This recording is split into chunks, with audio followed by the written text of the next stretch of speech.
रुको, हम बता छोटी कर रहे हैं, सुनो जल्दी जल्दी सुन लो। भू संरक्षण, हम फसल को क्या करेंगे, अदल बदल कर लगा देंगे। अदल बदल कर लगाने पे उसमें जो भी खनिज पदार्थ पाए जाएंगे उसमें वृद्धि। जैसे मान लो कि एक ही प्रकार के फसल, अब एक ही बार हम दाल भात रोज खाएं, मन नहीं हट जाएगा जी? हाँ। नहीं, और भी विटामिन जो हमारे शरीर को चाहिए वो मिल नहीं पाएगा। उसी प्रकार इसमें भी होता है, जब फसल को अदल बदल कर लगाएंगे ना, तो पेड़ की कह रहे हैं, मिट्टी की उर्वरता बनी रहेगी। उसमें नाइट्रोजन, जैसे मान लो जैसे बार बार एक ही फसल को लगाएंगे ना, तो उसका जो है उसमें जो उर्वरता पाई जाएगी वो नष्ट होने लगेगी। क्यों? जैसे मान लो अगर हम फसल को अदल बदल कर लगाते हैं तो तिलहन और दलहन के माने दाल के अधिकतर उसके जड़ों में नाइट्रोजन बरकरार रहता है।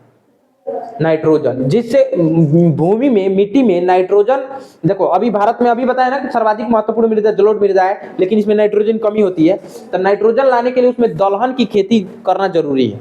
और दाल के जड़ों में नाइट्रोजन को स्थिर किया जाता है, जिससे भूमि में नाइट्रोजन आ जाता है। बहुत लोग क्या करते हैं कि दाल लगाए लेकिन उसको जड़ से उखाड़ लेते हैं। अब जड़ में नाइट्रोजन पूरा आ गया, अब फिर ऊपर जला देंगे, जो नाइट्रोजन ऊपर से आया था वो फिर से ऊपर चला गया।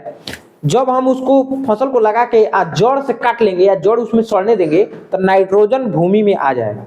समझ में आया? जो तिलहन वाले फसल होते हैं वो वायु से नाइट्रोजन को खींच के उसके जड़ में चले जाते हैं, स्थिर कर देते हैं। और जड़ के ऊपर से काट देने पे वो जड़ सड़ गल के उसमें नाइट्रोजन मिट्टी मिला देता है। समझ में आ रहा है ना? ये प्रक्रिया है, ठीक है। तो देख लो, तो हम फसल को अदल बदल के लगाएंगे। भू संरक्षण ऊपर वाला 2 इसमें डाल दिए, ठीक है। फसल को अदल बदल कर लगाए, और इसमें देख रहे हैं क्या दिया है, एक है मतलब ज्यादा पशुओं को नहीं चराना चाहिए। हाँ, पशु चारण पे थोड़ा, हाँ, और वनोन्मूलन, हाँ, ठीक है ना। पशु चारण को रोक देना चाहिए। देखो 4 को हो गया, 4 को बताना था। देखो ऊपर के 2 इसमें डाल देंगे, और दूसरा क्या है कि फसल को अदल बदल के लगाएंगे। तीसरा क्या है, पशु चारण से बचाव करेंगे, है ना, तब भूमि संरक्षण हो जाएगा। ठीक, चलो, तो ये हो गया। भूमि निम्नीकरण क्या है, तो बताओ निम्नीकरण क्या है, बताओगे? भूमि निम्नीकरण, वही बताओ।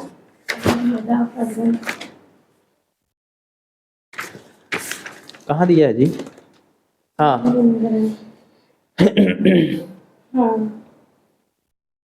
मतलब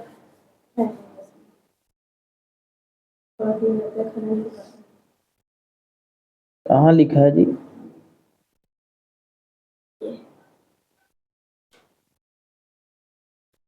वनोन्मूलन भूमि निम्नीकरण, ये मृदा अपरदन ही भूमि निम्नीकरण। हाँ, सुनिएगा, भूमि निम्नीकरण में सुनिएगा, ध्यान से सुनिए क्या है, ध्यान से सुनिएगा। कह रहे कि मानव की कुछ ऐसी, मानव माने हम लोग, है ना, मानव दानव के रूप में हो गए हैं एक बार। इनके चलते भूमि निम्नीकरण हो रहा है। क्या? तो मान लो हम वनों को काट दे रहे हैं, पशु का अतिचारण करवा रहे हैं, माने पशु ज्यादा भूमि को क्या कर रहे हैं, नष्ट कर रहे हैं। और क्या है, खनन से भी भूमि निम्नीकरण हो रहा है। खनन माने खुदाई मतलब मान लो बड़े बड़े बिल्डिंग बना दे रहे हैं, या मान लो कि ये कोयला का खदान है ना, तो इससे भूमि का क्या हो रहा है, निम्नीकरण माने कि वो भी एक प्रकार का हरासी है ना। मतलब भूमि का जो एक उपयोग होता है वो अच्छे से उपयोग न करके हम उसका दोहन कर रहे हैं, वही भूमि निम्नीकरण है। जैसे सुन लो, 13 करोड़ हेक्टेयर भूमि निम्नीकृत है। इसमें लगभग 28% भूमि निम्नीकृत वनों के अंतर्गत, 56% क्षेत्र जल अपर्दित है, और शेष क्षेत्र लवणीय और क्षारीय है। अब देखो, शेष क्षेत्र जो लवणीय क्षारीय है वो भी भूमि निम्नीकरण में आएगा। क्यों? कि लवणीय और क्षारीय है तो उसका उपयोग तो हम लोग कर ही नहीं पाएंगे।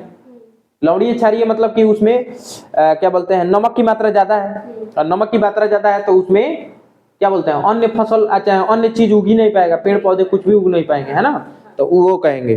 तो भूमि निम्नीकरण में क्या क्या हो जाएगा, देखो, पशुचारण, वनोन्मूलन, खनन,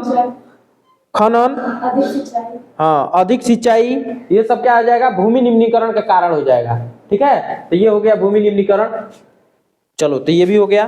फटाफट देख लो, फटाफट। पहले चैप्टर से इतना ही आएगा। एक संसाधन के रूप में मिट्टी के महत्व का उल्लेख कीजिए। किन्हीं भारत में पाई जाने वाली 2 मिट्टी, तो 2 मिट्टियों का उल्लेख कीजिए। तो मिट्टी बता दिए है, और इसका महत्व का उल्लेख करना है। तो महत्व क्या है बताओ? इस पे लगभग 70 to 80% जनसंख्या निर्भर है कृषि पे। समझ में आ रहा है ना? हाँ। ये सबसे महत्वपूर्ण यही है कि 70 to 80% जनसंख्या किस पे निर्भर है? कृषि पे। किसके? गांवों के। गांव के लोग ज्यादातर किस पे निर्भर है? 70 to 80% मिट्टी पे ही, कृषि कार्य पे ही निर्भर है। और भी मिट्टी के उपयोग क्या क्या है? तो बहुत सारे उपयोग हैं, फैक्ट्रियां, है ना, कृषि हो गया, मत्स्य पालन मिट्टी पे ही तो हो रहा है। हाँ। जो भी क्रिया हम लोग कर रहे हैं मिट्टी पे ही हो रहा है, लेकिन इसका क्या बताना है? संसाधन के रूप में। तो सबसे पहले संसाधन उसे कहते हैं। अब जैसे कोई भी खेत परती छोड़ दिया गया, उसका कोई उपयोग नहीं है, तो संसाधन नहीं है, लेकिन संसाधन के रूप में मिट्टी का महत्व बताना है ना? तो जैसे कृषि कार्य, है ना, मत्स्य पालन, पशु का रख रखाव, है ना, फैक्ट्रियों का संचालन, ये सब उसका उपयोग है। ठीक है।